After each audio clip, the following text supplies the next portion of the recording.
Hello everyone, നമസ്കാരം. Welcome to food vibes. ഞാൻ ദീപ സന്ദീപ്. അപ്പോൾ ഇന്നത്തെ വീഡിയോയിൽ നമ്മൾ ചെയ്യാൻ പോകുന്നത് അവിയലിന്റെ റെസിപ്പിയാണ്. ഇന്നിപ്പോ ഞങ്ങൾക്ക് ഇവിടെ കുറച്ച് ഗസ്റ്റ് ഒക്കെ ഉണ്ട്. ഗസ്റ്റ് അല്ല, കസിൻസ് ആണ്. അപ്പോൾ ഞങ്ങൾ എല്ലാവരും കൂടിയാണ് ഇന്ന് അവിയൽ ഉണ്ടാക്കാൻ പോകുന്നത്. അപ്പൊ നമുക്ക് ആദ്യം അവിയലിന് എന്തൊക്കെ കഷ്ണങ്ങളാണ് വേണ്ടത് എന്ന് നോക്കാം.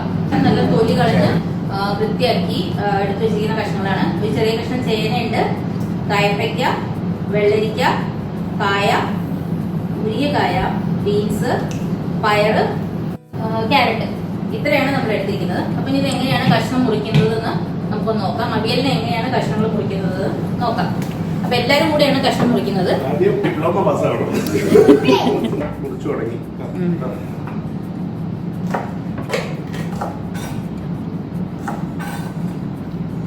അത്യാവശ്യം വലിയ പീസായിട്ട് വേണം മുറിക്കാൻ. വലുതെന്ന് വെച്ചാൽ ഒരുപാട് വലുതല്ല, എന്നാലും കുറച്ച് നീളത്തിലുള്ള കഷ്ണങ്ങളായിട്ട് വേണം മുറിക്കാൻ. അവിടെ ഒരാൾ മുരിങ്ങക്കായ മുറിക്കുന്നുണ്ട്, ഒരാൾ പയർ പൊട്ടിക്കുന്നുണ്ട്, ബീൻസ് പൊട്ടിക്കുന്നുണ്ട്. ഇവരെ പരിചയപ്പെടുത്തിയില്ലല്ലോ. ഇതാണ് അനി, അത് സുധീഷ് എന്നാണ് പേര്, അത് ചിത്ര, ഇത് ഞങ്ങളുടെ കുഞ്ഞുണ്ണി അവിടെ ബിസിയാണ്. ചേന നമ്മൾ ആദ്യം ഇങ്ങനത്തെ സ്ലൈസസ് ആയിട്ടാണ് മുറിച്ചെടുക്കേണ്ടത്. എന്നിട്ട് അതിനെ ഇങ്ങനെ ചെറിയ കഷ്ണങ്ങളാക്കിയിട്ട്, എന്നാൽ ഒരുപാട് കട്ടി കുറഞ്ഞിട്ടുമല്ല, അങ്ങനെ കട്ട് ചെയ്തെടുക്കണം. എല്ലാം ഇങ്ങനെ ലെങ്തി പീസസ് ആയിട്ടാണ് കട്ട് ചെയ്യേണ്ടത്. ഇങ്ങനെ കട്ട് ചെയ്തെടുക്കാം. ഇതേപോലെ തന്നെ ക്യാരറ്റും കായയും കയ്പയ്ക്കയും എല്ലാം നമുക്ക് മുറിച്ചെടുക്കാം.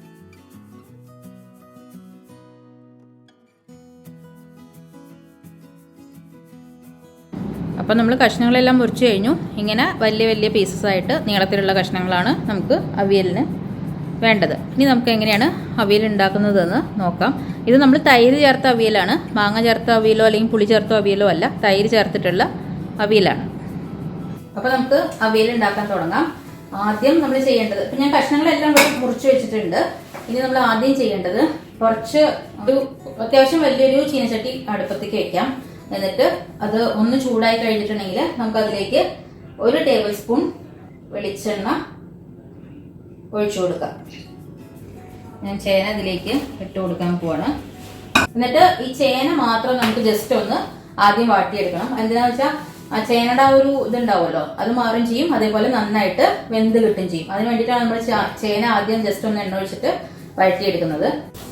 കുറച്ച് അത്യാവശ്യം വലിയ പാത്രം എടുക്കണം കേട്ടോ, കാരണം കഷ്ണങ്ങൾ വേവണം. പിന്നെ നമുക്ക് തൈര് ചേർക്കാനുണ്ട്, അതേപോലെ തേങ്ങ ചേർക്കാനുണ്ട്.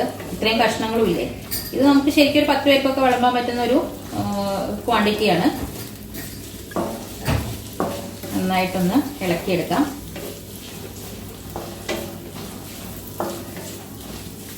ഒരു 2 മിനിറ്റ് അങ്ങനെ ഇളക്കിയതിന് ശേഷം നമുക്കിതിലേക്ക് ബാക്കി കഷ്ണങ്ങൾ ചേർത്ത് കൊടുക്കാം.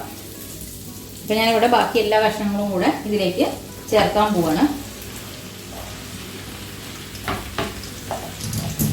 എല്ലാ കഷ്ണങ്ങളും ഇട്ടു. കായ മാത്രം നമ്മൾ വേറെ ഒന്ന് കഴുകിയെടുക്കണം കേട്ടോ, കാരണം കായ മഞ്ഞപ്പൊടി ഉപ്പിട്ടിട്ട് കഴുകിയെടുത്തില്ലെങ്കിൽ അതിന് കറയുണ്ടാവും. അപ്പോൾ കായ മാത്രം വേറെ ഒന്ന് കഴുകിയെടുക്കണം. പിന്നെ ചേർക്കേണ്ടത് പച്ചമുളകാണ്. ഇവിടെ ഒരു 8-10 പച്ചമുളക് എടുത്തിട്ടുണ്ട്. ഇത് 2ആയിട്ട് കീറിയിട്ട് നമുക്ക് ചേർത്ത് കൊടുക്കാം. പിന്നെ ചേർക്കാനുള്ളത് മഞ്ഞൾപ്പൊടിയും മുളക് പൊടിയാണ്, അത് ചേർക്കാം. ഇത് വലിയ പാത്രം ഉണ്ടെങ്കിൽ നമുക്ക് ഇളക്കാൻ ബുദ്ധിമുട്ടാണ്, അതുകൊണ്ടാണ് വലിയ പാത്രം എടുക്കണം എപ്പോഴും അവിയൽ വെക്കാൻ എന്ന് പറയുന്നത്. ഇനി ഞാനിതിലേക്ക് മഞ്ഞൾപ്പൊടിയും മുളക് പൊടിയും ചേർക്കാൻ പോവാണ്. അതായത് ഒരു ടേബിൾ സ്പൂണോളം മഞ്ഞൾപ്പൊടി ചേർത്തിട്ടുണ്ട്. പിന്നെ മുളക് പൊടി വളരെ കുറച്ചേ പാടുള്ളൂ, കാരണം ഇതും കളർ മാറാൻ പാടില്ല. നമുക്ക് ഗോൾഡൻ യെല്ലോ കളറാണ് അവിയലിന് വേണ്ടത്. അപ്പോൾ വളരെ കുറച്ച് മുളക് പൊടി, ഏകദേശം ഒരു ടീസ്പൂൺ മുളക് പൊടി. പിന്നെ നമ്മൾ ഈ പച്ചമുളക് 10 പച്ചമുളകുകളും ഏകദേശം നടു കീറിയിട്ട് അതിലേക്ക് ചേർത്ത് കൊടുക്കുക. ഇനി ഇത് നന്നായിട്ട് ഒന്ന് മിക്സ് ചെയ്ത് വളരെ കുറച്ച് വെള്ളം ഒഴിച്ചിട്ട്, വളരെ കുറച്ച് വെള്ളം മതി, ജസ്റ്റ് ഈ കഷ്ണം ഒന്ന് വെന്ത് കിട്ടാനുള്ള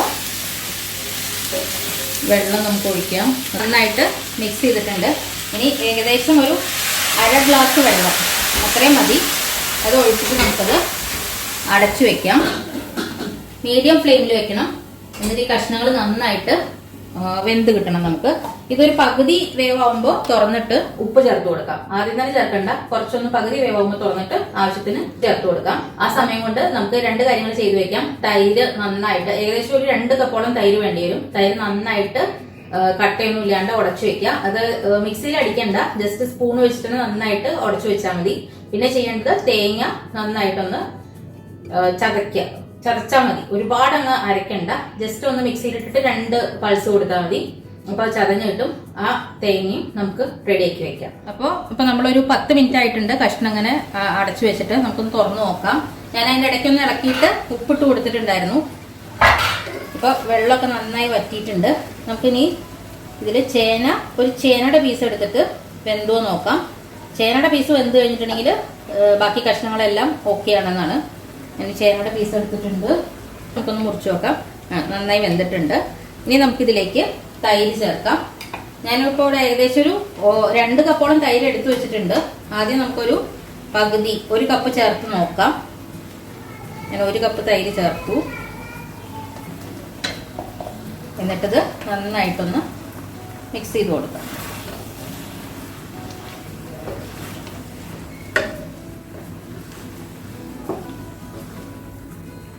നന്നായി മിക്സ് ചെയ്യണം. തൈരിന്റെ പുളി ഒന്ന് നോക്കണം, അതിനനുസരിച്ചിട്ട് വേണം നമ്മൾ ചേർക്കാൻ. വേറെ നമ്മളിതിൽ മാങ്ങയോ അല്ലെങ്കിൽ പുളിയോ ഒന്നും പിഴിഞ്ഞൊഴിക്കുന്നില്ല. 2 രീതിയിൽ വെക്കുന്ന കാണാം. മാങ്ങ ചേർത്തിട്ടും വെക്കുന്ന കാണാം അവിയൽ. അതേപോലെ പുളി പിഴിഞ്ഞ് നമ്മുടെ സാമ്പാർ പുളി പിഴിഞ്ഞൊഴിച്ചിട്ടും അവിയൽ വെക്കാറുണ്ട്. നമ്മളിത് തൈര് ചേർത്തിട്ടാണ് വെക്കുന്നത്. അപ്പൊ ഇത് മതി. ഏകദേശം 1 കപ്പോളം തൈര് നമ്മൾ ഇതിലേക്ക് ഒഴിച്ചിട്ടുണ്ട്. അത്യാവശ്യം പുളിയുള്ള തൈരാണ്. ഇനി ഈ കഷ്ണങ്ങൾ തൈരിൽ കിടന്നിട്ട് നന്നായിട്ട് ഒന്നും കൂടെ ഒന്ന് ഇതാവണം. അതേപോലെ തൈര് നന്നായിട്ട് വറ്റും വേണം. അപ്പൊ നമുക്കത് കുറച്ച് നേരം കൂടെ ഒന്ന് അടച്ചു വെക്കാം. എന്നിട്ട് പിന്നെ തുറന്നു വെച്ചിട്ട് തൈര് നന്നായിട്ട് വറ്റിച്ചെടുക്കാം.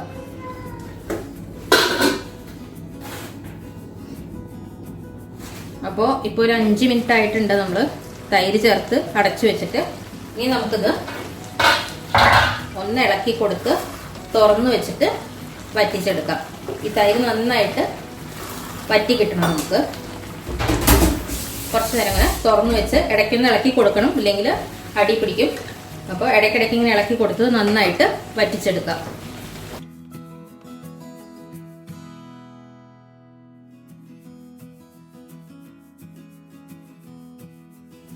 അപ്പോൾ ഏകദേശം നമ്മുടെ തൈര് നന്നായിട്ട് വറ്റിയിട്ടുണ്ട്. നമുക്കിനി ഇതിലേക്ക് ജസ്റ്റ് ഒന്ന്, അതായത് മിക്സിയിൽ 1 പൾസ് ചെയ്തിട്ടുള്ളൂ ഞാൻ. അങ്ങനത്തെ തേങ്ങ, ഏകദേശം 1 തേങ്ങ ഉണ്ടാവും. അത് നമുക്കിതിലേക്ക് ചേർത്ത് കൊടുക്കാം.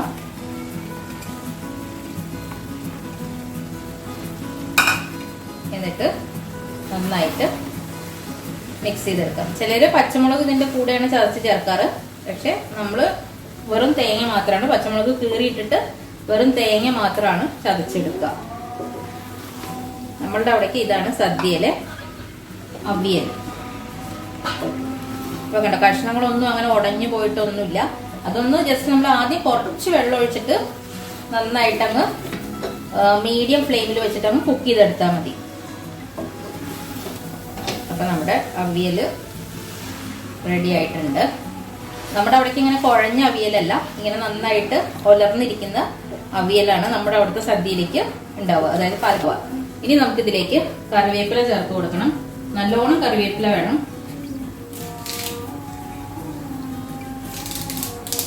ഏകദേശം ഒരു 2-3 തണ്ട് കറിവേപ്പില ചേർക്കാം. പിന്നെ വേണ്ടത് പച്ച വെളിച്ചെണ്ണ. ഏകദേശം ഒരു 2 മുതൽ 3 ടേബിൾ സ്പൂൺ വരെ പച്ച വെളിച്ചെണ്ണ നമുക്ക് ഒഴിക്കാം. ആ വെളിച്ചെണ്ണയുടെ മണം നന്നായിട്ട് വരണം. ഇനി ഇത് ജസ്റ്റ് നമുക്ക് ഇങ്ങനെ ഒന്ന് അടച്ചു വെക്കാം. എന്നിട്ട് കുറച്ച് കഴിഞ്ഞിട്ട് ഇളക്കിയെടുത്താൽ മതി. ജസ്റ്റ് ഇതൊന്നിങ്ങനെ കുറച്ച് നേരം ഒരു 2 മിനിറ്റ് ഒന്ന് അടച്ചു വെക്കണം. ഇനി നമുക്ക് ഇത് തുറന്നിട്ട് നന്നായിട്ട് മിക്സ് ചെയ്തെടുക്കാം. കറിവേപ്പില, ആഹാ എന്താ മണം എന്നറിയോ, നല്ല അടിപൊളി സദ്യ സ്പെഷ്യൽ തൈര് ചേർത്ത അവിയൽ റെഡി ആയിട്ടുണ്ട്. നമുക്കിനി ഇതൊരു സെർവിങ് ബൗളിലേക്ക് മാറ്റാം. അപ്പൊ നമ്മുടെ സദ്യ സ്പെഷ്യൽ അവിയൽ ഇവിടെ റെഡി ആയിട്ടുണ്ട്. എല്ലാവരും ഇങ്ങനെ തൈര് ചേർത്തിട്ടാണോ ചെയ്യാന്നറിയില്ല. പക്ഷെ നമ്മളുടെ അവിടേക്കൊക്കെ ഇങ്ങനെ തൈര് ചേർത്തിട്ടാണ് ചെയ്യുക. പുളി പിഴിഞ്ഞിട്ടും അല്ലെങ്കിൽ മാങ്ങ ചേർത്തിട്ടും ഒന്നും ചെയ്യാറില്ല. അപ്പൊ നമ്മുടെ അടിപൊളി തൈര് ചേർത്ത അവിയൽ റെഡി ആയിട്ടുണ്ട്. അപ്പൊ എല്ലാവരും ട്രൈ ചെയ്ത് നോക്കുക. പിന്നെ ചാനൽ ആദ്യമായിട്ടാണ് കാണുന്നതെന്നുണ്ടെങ്കിൽ നിങ്ങൾ സബ്സ്ക്രൈബ് ചെയ്യാൻ മറക്കരുത്. അതേപോലെ ഫ്രണ്ട്സും ഫാമിലിയും ഒക്കെ ആയിട്ട് ഷെയർ ചെയ്യുക. വീണ്ടും നല്ലൊരു അടിപൊളി റെസിപ്പി ആയിട്ട് കാണാം. Thank you for watching.